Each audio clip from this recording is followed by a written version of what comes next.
आज से करीब 500 वर्ष पहले की बात है। पंजाब के तलवंडी नामक गांव के पटवारी ने अपने लड़के को पंडित जी के पास पढ़ने के लिए भेजा। पंडित जी ने बालक को ओम लिखना सिखाया। बालक जिज्ञासु था। उसने पंडित जी से ओम का मतलब पूछा। पंडित जी ने कहा, अभी तुम्हारी उम्र बहुत कम है, बड़े होने पर इसका मतलब तुम खुद समझ जाओगे। और बात टाल दी। बालक ने कहा, मैं यह जानता हूँ, ओम नाम ईश्वर का है।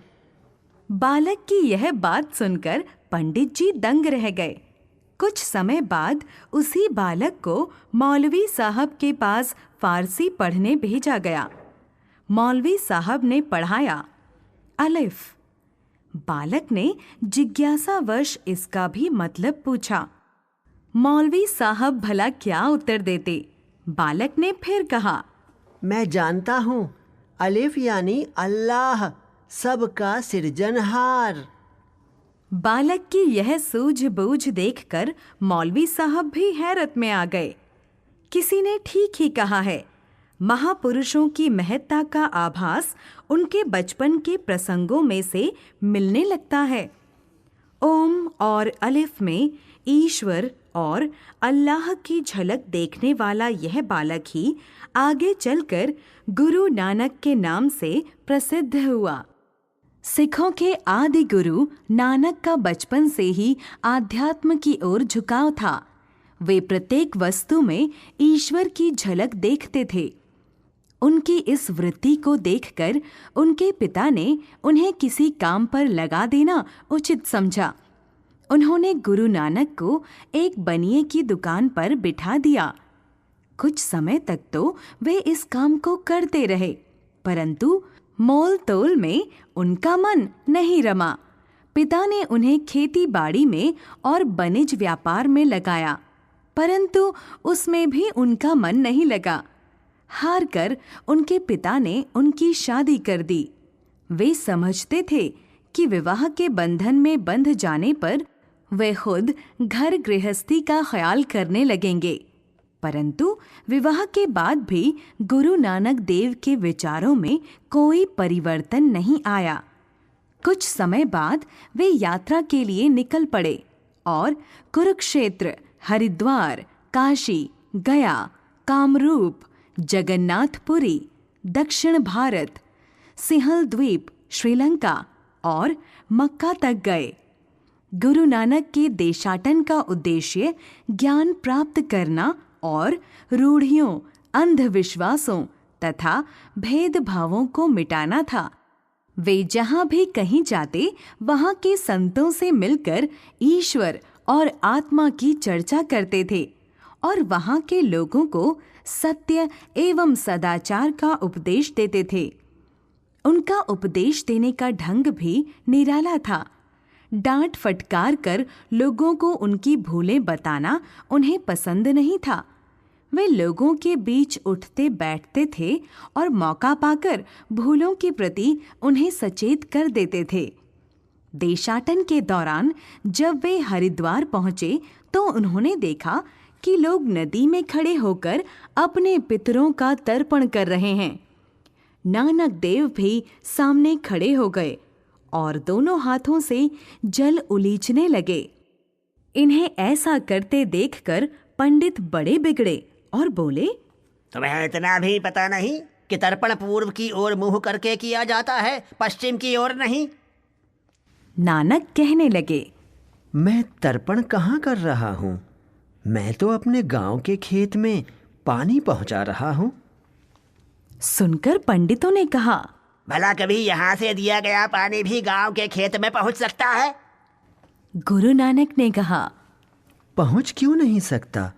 जब आप लोग दूसरे लोक में रहने वाले पितरों को यहाँ से पानी पहुँचा सकते हैं, तो मेरा खेत तो बहुत पास है। गुरु नानक की बात सुनकर पंडित और यजमान दोनों बहुत शर्मिंदा हुए। इसी प्रकार जब वे मक्का गए तो अपने पैर काबा की तरफ फैलाकर लेट गए थे। इस बेअदबी को देखकर जब वहां के मुल्ला ने डांटते हुए पूछा, अल्लाह की तरफ तुम अपने पैर क्यों फैलाए हुए हो?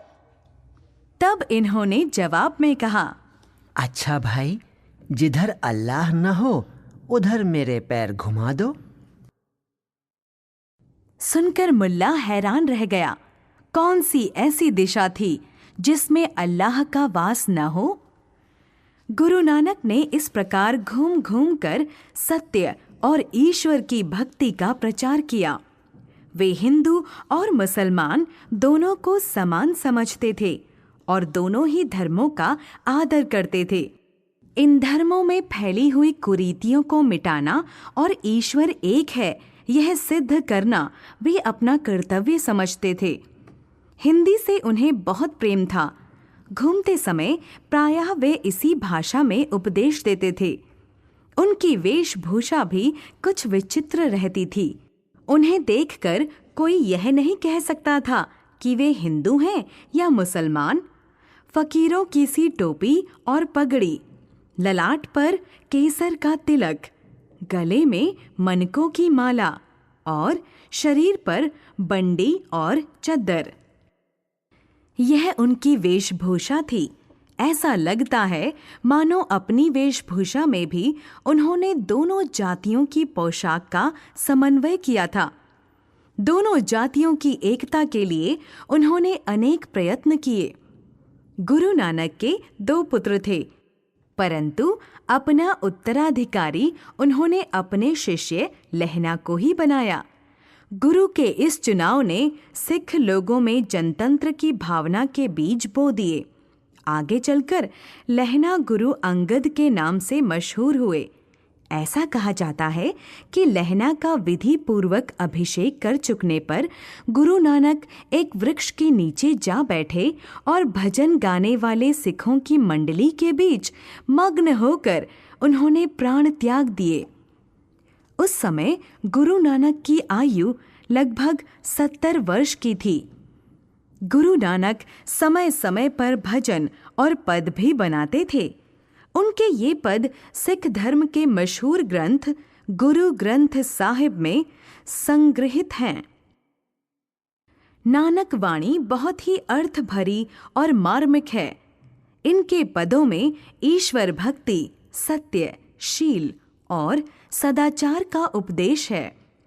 नानक देव के ये पद पिछली 4 शताब्दियों से सबके हृदयों में आशा और उत्साह का संचार करते चले आ रहे हैं और युग युग तक करते रहेंगे। उनकी वाणी देश और काल की सीमा में बंध कर रहना नहीं जानती। वह देश, समय और काल से बहुत ऊपर है।